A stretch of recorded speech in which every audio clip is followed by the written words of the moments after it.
Պարոն Առաքելյան, արդեն 4-րդ օրն է, ինչ Մանեթ Հանդիլյանը հացադուլ է հայտարարել, այս պահին ինչպես է իր վիճակը։ 5-րդ օրն է արդեն այսօր։ 5-րդ բավարար է, բնական է, ամեն հաջորդ օրը որոշակի խնդիրներ է առաջանում։ Առողջության հետ կապված այսօր դեռ բժիշկներ չեն եկել, փոքր ժամանակ անց կգան, մի քիչ եղանակն արդեն ավելի բարենպաստ դարել է առաջի 2 օրերին բավական է լուրջ խնդիրներ առաջացնում։ Դիմանում են, քանի որ այն նպատակը ինչի համար որ հացադուլը արվում է, իրականում ավելի է կոփում։ Հուսով ենք, որ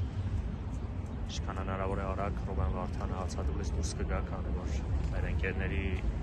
հացադուլ անելու կոչը խնդրանքը առաջին հերթին ուղղված է Ռուբեն Վարդանյանին, որ հացադուլից դուրս գա, քանի որ արդեն 2 շաբաթից ավել է պարոն Վարդանի հացադուլը եւ այնտեղ այն պայմանները, որտեղ որ Ռուբեն Վարդանն է հացադուլ անում, ուղղակի անհամեմատելի է ազատության հրապարակետ, հետեւաբար այն միտքը բոլորիս այնտեղ է եւ հուսով ենք, որ պարոն Վարդանը դուրս կգա եւ պայքարը արդեն այլ ուղղությամբ կշարունակենք արդեն գերիների ազատման մասով, որովհետեւ սա նաեւ կոչ է միջազգային հանրությանը, որ հայ ժողովուրդը անտարբեր չէ եւ այս տեսանկյունից կարևոր է, որ այս ակցիան, նաև տարբեր ակցիաներ են տեղի ունենում, հասարակությունների դժգոհությունն է արտահայտում սոցցանցերում, տարբեր տեղերում, որ աշխարհը տեսնի, որ մենք պատասխանատու ենք մեր գերիների համար եւ կոնկրետ գործում քայլեր ձեռնարկի։ Երեք նաև մարդու իրավունքների պաշտպանը եկավ։ Հնարավոր է, որ ինչ-որ տեղեկություն էր ուզում հայտնել եւ ինչու Տիկին Հանդիլյանը չընդունեց նրան։ Իշխանության ներկայացուցիչների հետ որևիցե քննարկելու բան չկա, ցավով ենք արձանագրում, որ մարդու իրավունքների պաշտպանի ինստիտուտը որպես անկախ ինստիտուտ իր գործառույթը վաղուց տապալել է եւ ընդհանրապես ԿՊԵ-ական իշխանության կցորդ է հանդիսանում։ Հետեւաբար ԿՊԵ-ական իշխանության որևէ ներկայացուցիչի, որևէ կառույցի, որևէ կարգավիճակ ունեցող պաշտոնյայի հետ որևէ քննարկում անելու իմաստ եւ անհրաժեշտություն մենք չենք տեսնում։ Այն հարցը, ինչը որ մենք բարձրաձայնում ենք, այս իշխանության գլխավոր անելիքը պետք է դառնա եւ ականատես ենք լինում, որ ոչ միայն ոչինչ չեն անում, այլ նաեւ իրենց գործողություններով վնասում են այն, ինչ կատարում է Բաքվի բանտում, նաեւ մարդու իրավունքների կոպիտ խախտում է, հարցը միայն հայ-ադրբեջանական հարաբերությունները դիվանագիտական մասը չէ եւ այդ ուղղությամբ մարդու իրավունքների պաշտպանի ես խորհուրդ եմ տալիս, որը պետք է անել այս 1-2 տարվա ընթացքում օր ու գիշեր միջազգային կառույցների հետ աշխատել եւ ոչ թե գար այստեղ։ Ինչ եք կարծում կրկին քայլեր կանեն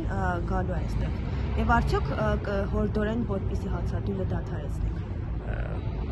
Մանեթ Հանդիլյանի եւ մեր ընկերներին հորդորելու կարիք չկա, որովհետեւ մեր հացադուլը, մեր բողոքը հորդոր է ուղղված առաջին հերթին պարոն Վարդանյանին, հետեւաբար այստեղ ոչ թե ինչ որ բան ենք պահանջում, որ